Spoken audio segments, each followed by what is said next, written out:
अभी मैं अंदर जा रहा हूँ और सारा पहले लोग अंदर देख के डॉक्टर से और कंसर्न डॉक्टर से पूरी बात करके, और अभी खुद हमारी नेता आतिशी जी भी खुद थोड़ी देर में पहुँच रही हैं। तो एज अ एरिया एमएलए मैं तमाम अपने साथियों के साथ हम लोग जा रहे हैं। अभी डॉक्टर से सीएमओ से बात करना है कितने लोग अभी ऐसे यहाँ पर कैजुअलिटी में आए हैं। तो सारी खबर मिली क्या? नहीं, अभी खबर तो आपके सिर्फ न्यूज के माध्यम से, आपके चैनल्स के माध्यम से ही पता चला है और जो ट्विटर से तमाम लोग पहुंच रहे हैं। तो अभी हम लोग अंदर जा रहे हैं, उसके बाद ही मैं आपको बता पाऊंगा। अभी तकरीबन 14-15 तक की बता रहे हैं। आले भाई मैं भी आता हूँ। आतिशी आ रही है जी, आ रही है। देखिए आतिशी भी आ रही है। ये आले इकबाल है, स्थानीय विधायक है मटिया महल से, वो लोग भी पहुंचे यहाँ पर और लगातार जो लोगों के पहुंचने का सिलसिला है वो यहाँ पर शुरू हो गया है। देखिए गोनी का बड़ी बात यही है कि महाकुंभ चल रहा है, पूरे देश से जो लोग हैं वो पहुंच रहे हैं और देश की राजधानी का सबसे बड़ा जो रेलवे स्टेशन है नई दिल्ली रेलवे स्टेशन, अगर वहां पर इस तरह की घटना हुई है तो यकीनन जिम्मेदार कौन लोग हैं, उन लोगों के खिलाफ किस तरह की चीजें होगी, उन तमाम चीजों पर सवाल खड़े होते हैं। लोग अभी भी कई ऐसे हैं, जिस तरह से मैं आपको बता रहा हूं कि कई लोगों से हमारी बातचीत हुई, वो ये लोग कहते नजर आ रहे हैं कि बहुत सारे लोग, महिलाएं तो ऐसी थी जो किसी के साथ थी, जो सफ़र कर रही थी, अपनी मंजिल पर पहुंचने की कोशिश कर रही थी। कई लोग महाकुंभ में जाने के लिए यहाँ पर आए थे और यहाँ से वो इलाहाबाद या प्रयागराज जाने की कोशिश कर रहे थे, लेकिन वो अब नहीं रहे। लेकिन कई लोग ऐसे भी थे जो अकेले थे, उनके बारे में जानकारी नहीं कि वो कौन लोग हैं, उनकी भी पहचान करने की कोशिश की जा रही है। तो ये तमाम जो हालात है इस वक्त यहाँ पर बने हुए हैं और कोशिश यही की जा रही है कि रेलवे स्टेशन पर तो जिस तरह से हालात को कंट्रोल कर लिया गया है, लेकिन यहाँ अस्पताल में अब अंदर तमाम जो लोग हैं वो पहुँच रहे हैं। एक बात और है, एक चश्मदीद ने हमें ये भी बताया कि जब वो अंदर गए तो एक एक बेड पे उन्होंने देखा कि दो जो लोग थे जो जिनकी डेथ हो चुकी है वो लेटे हुए थे और उन्होंने 7-8 ऐसे जो बेड है वो देखे, वो ये दावा करते नजर आए। तो अलग अलग बातें हैं।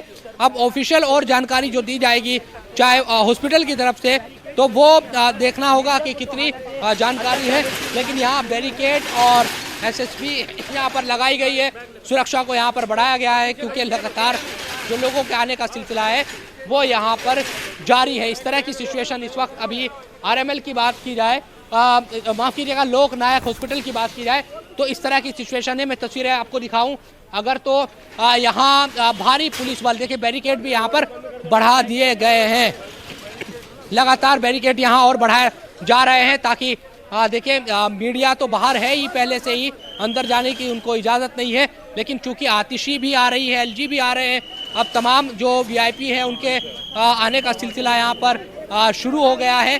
तो यकीनन अब देखना यही होगा कि आगे जब सीएमओ की तरफ से या हॉस्पिटल प्रशासन की तरफ से जानकारी दी जाएगी कि क्या मौतों का आंकड़ा है वो बढ़ा है, क्या घायलों का आंकड़ा है वो बढ़ा तो नहीं है। और इसके साथ साथ क्योंकि पूरे देश की जो निगाहें थी वो इन तमाम चीज़ों को लेकर है, यकीनन हर कोई अब ये सवाल पूछ जरूर रहा है कि पहले से अगर बेहतर इंतजाम होते तो क्या इस तरह का जो हादसा है, जो दुखदाई हादसे को टाला जा सकता था, क्योंकि ये स्टेशन पर हादसा हुआ है जो पूरी तरह सीसीटीवी मॉनिटर्ड रहता है, मॉनिटरिंग रूम बकायदा रहते हैं, बड़ी संख्या में वहां पर आरपीएफ के जवान तैनात रहते हैं, रेलवे के अधिकारी रहते हैं। फिर कैसे ये हादसा हो गया जब सारी चीज को मॉनिटर किया जा रहा था।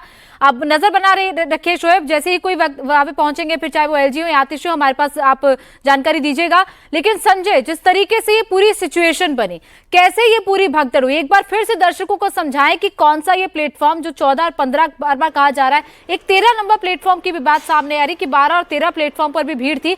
एक बार सिचुएशन वहां पर लोगों को बताइए कि किस तरीके की सिचुएशन उस वक्त पैदा हुई थी। जी बिल्कुल गोनिका, मैं बता दूं कि मैं इस वक्त 14 और 15 नंबर प्लेटफॉर्म पे खड़ा हूं और 14 और 15 नंबर प्लेटफॉर्म पे ही सबसे ज्यादा भीड़ थी और इसी प्लेटफॉर्म पे प्रयागराज स्पेशल ट्रेन आने वाली थी। एक प्लेटफॉर्म पे ट्रेन आ चुकी थी, दूसरे प्लेटफॉर्म पे ट्रेन आने वाली थी और भीड़ इतनी ज्यादा थी कि जैसे ही ट्रेन आई उस ट्रेन में चढ़ने को लेकर भगदड़ सी मच गई। लोग एक दूसरे को रौंदते हुए ट्रेन में चढ़ने की कोशिश करते नजर आए।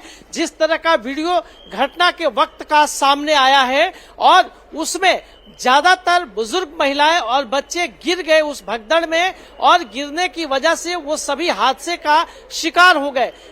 दूसरी तरफ मैं दिखा दूं गोनिका कि ये सामने का 12 और 13 नंबर प्लेटफॉर्म है। जब ट्रेन यहाँ पर इस 14 नंबर प्लेटफॉर्म पे रुकी थी तो 13 नंबर प्लेटफॉर्म पे जो यात्री प्रयागराज कुंभ जाने के लिए इंतजार कर रहे थे, वो लोग उस प्लेटफॉर्म से पटरियों को पार करते हुए इस ट्रेन पे आके सवार होने की कोशिश करते रहे। यानी कि हादसा और भी बड़ा हो सकता था कि अगर उस बीच 13 नंबर प्लेटफॉर्म पे कोई ट्रेन आ जाती। क्योंकि जो 13 नंबर प्लेटफॉर्म के यात्री थे बड़ी संख्या में पटरियों पे उतर गए थे और पटरियों से दूसरी तरफ से ट्रेन में सवार होने की कोशिश करने लगे थे, और इसी दौरान हादसा हुआ। गोनिका मैं बता दूं कि जब हादसा हुआ उसके बाद की सिचुएशन इतनी खराब हो गई कि लोग प्लेटफॉर्म पे भागने लगे, दौड़ने लगे, और किसी भी तरीके से हादसे से बाहर निकलने की कोशिश होने लगी। तो कुछ लोग किसी भी तरह से ट्रेन में सवार होने की कोशिश करते हुए नजर आए। उसके बाद सामने जो एक्सीलेटर दिख रहा है गोनिका, इस एक्सीलेटर पे लोग इतनी ज्यादा बड़ी संख्या में सवार हो गए कि एक्सीलेटर पे चढ़ते वक्त भी कई सारे लोग नीचे गिर गए। बिल्कुल संजय, प्लेटफॉर्म पर जब आप होते हैं, चाहे वो किसी भी स्टेशन का हो, तो निकलने के लिए सिर्फ रास्ता सीढ़ियां ही रहती है, और यही वजह है कि ज्यादा से ज्यादा लोग सीढ़ियों की तरफ भागने लगे। और सीढ़ियों पर जब क्योंकि चढ़ने के लिए इतनी संख्या में लोग हो गए कि सीढ़ियों पर भी भीड़ हो गई, सीढ़ियों पर भी स्टैम्पेड जैसी सिचुएशन हो गई, और यही वजह है कि ये पूरा 12, 13, 14, 15 नंबर ये प्लेटफॉर्म पूरी तरह चौक हो गए। और इतनी बड़ी संख्या में जब वहां पर लोग मौजूद थे, जब चोकिंग जैसी सिचुएशन हो गई, भगदड़ हुई और 15 लोगों की मौत की खबर सामने आ रही है।